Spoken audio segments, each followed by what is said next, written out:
আমরা এই সুপ্পুর পাশাপাশি স্বরাষ্ট্রমন্ত্রীকেও সতর্ক করে দিচ্ছি, হয় সাবধান হন, তার বিষয়ে ব্যবস্থা নিন, নতুবা আপনাকে দেশের মানুষ ছাড়বে না। সেজন্য তার প্লেকার্ডটা সাথে রাখা হয়েছে।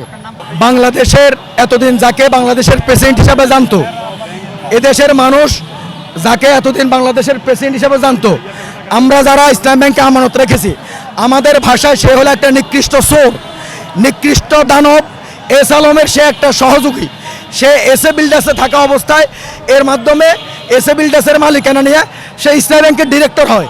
ইসলাম ব্যাংকের ডিরেক্টর হয়ে এস আলমকে ৮০,০০০ কোটি টাকা ফাইয়া দিতে সকল ধরনের সহযোগিতা এই শাহাবুদ্দিন সুপ্পুই করেছিল। সেটা হলো স্বরাষ্ট্রমন্ত্রী, মানে হলো সর্বমন্ত্রী। সর্বমন্ত্রী বলা হয়। বাংলাদেশের আইন শৃঙ্খলার এই যে অবনতি, বিগত ৫৪ বছর দেশ স্বাধীনের পরে এত নিকৃষ্ট অবনতি কোনো সরকারি শাসনের আমলে ছিল, এরকম দুরবস্থা ছিল না। সে তার মন্ত্রণালয় বাদ দিয়ে সে ব্যাংকের টাকা কিভাবে লুট করা যায় সে সুপ্পুর পক্ষে অবস্থান নিয়েছে। ইতিপূর্বে ইসলামী ব্যাংকের বিপক্ষে সাবেক চেয়ারম্যানের পক্ষে অবস্থান নিয়েছে।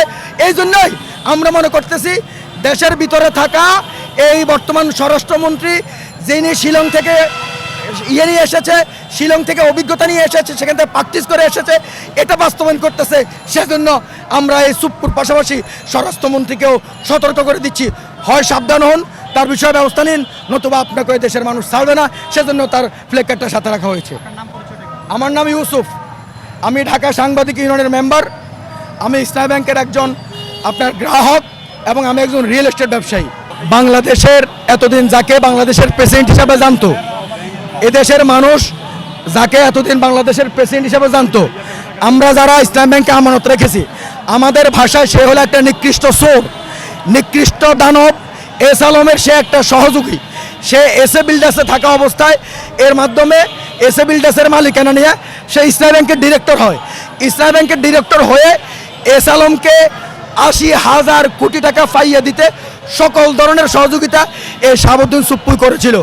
এবং আপনারা জানেন নভেম্বর মাসে একদিনেই ৩৯,০০০ কোটি টাকা ইসলামী ব্যাংক থেকে উঠে নিয়ে গেছে মাত্র শাহাবুদ্দিন সুপ্পুর সহযোগিতায়।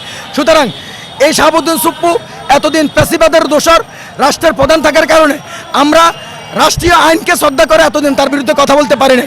কিন্তু আমাদের ভাষায় সে একজন চোর, সে একজন ডাকাত, সে একজন নিকৃষ্ট উচ্ছিষ্টভোগী।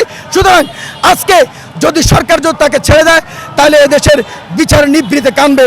সুতরাং আমাদের হাজারো কোটি টাকা লুট করে নেওয়া সেই এস আলমের বিশ্বস্ত সহযোগী, এস আলমের নিকৃষ্ট উচ্ছিষ্টভোগী শাহাবুদ্দিন সুপ্পুকে অবিলম্বে গ্রেপ্তারের দাবিতেই আজকে আমাদের এই সংগ্রাম, আজকে আমাদের এই আন্দোলন।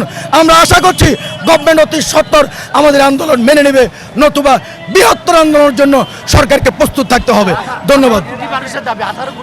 এনসিপি নেতারা যখন ক্ষমতায় ছিল তখন রাষ্ট্রের সাধারণ লোকদের মধ্যে বিএনপি একটা পার্ট। তখন আমরা রাষ্ট্রের সে শাহাবুদ্দিন সুপ্পুর পদত্যাগ আমরা চেয়েছিলাম, কিন্তু বিএনপি সেখানে বাধা হয়ে দাঁড়িয়েছিল এবং তারা বলেছিল তারা রাষ্ট্র ক্ষমতা আসলে দেশের নিয়মতান্ত্রিকভাবে সকল ব্যবস্থা তারা করবে। সেজন্য আমরা আন্দোলন করেও যেহেতু বিএনপি এদেশের আপনার জুলাই আন্দোলনের সম্মুখ সারিতে না থাকলেও ভিতরে ভিতরে ফ্যাসিস্টের বিরোধী ছিল, সুতরাং তাদেরকে আমরা আমাদের সহযোদ্ধা মনে করতেছি জুলাই যোদ্ধা হিসাবে।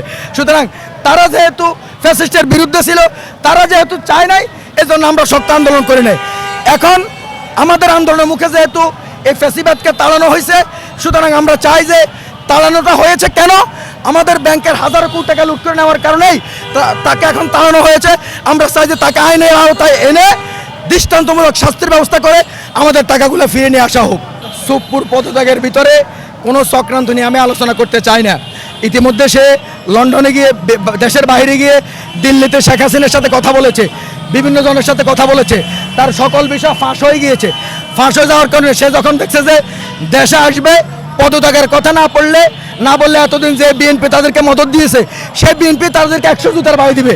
সেই জন্য সে বিএনপির সাথে চুক্তি করে যেন তাকে সেফ এক্সিটের ব্যবস্থা করে, এই জন্যই বিএনপিকে রাজি করিয়ে এখন বিএনপি উপাধিক মেনটেন করতে চায়। সুপ্পুকেও সরাইছে, আবার তাকে এক্সিট করে নিজেরাও সেভ হইতে চায়। এই সেভের মানুষকে যদি বিএনপির মধ্যে থাকে, আপনি নিশ্চিত থাকুন বিএনপি বড় অপরাধে কাজে পড়ে যাবে। বিএনপি যত ষড়যন্ত্র করুক, এদেশের সচেতন মানুষ, গ্রাহক জনতা, এদেশের আন্দোলনকারী জুলাই যোদ্ধারা বেঁচে থাকতে বিএনপির কোনো ষড়যন্ত্র এখানে টিকবে না ইনশাল্লাহ।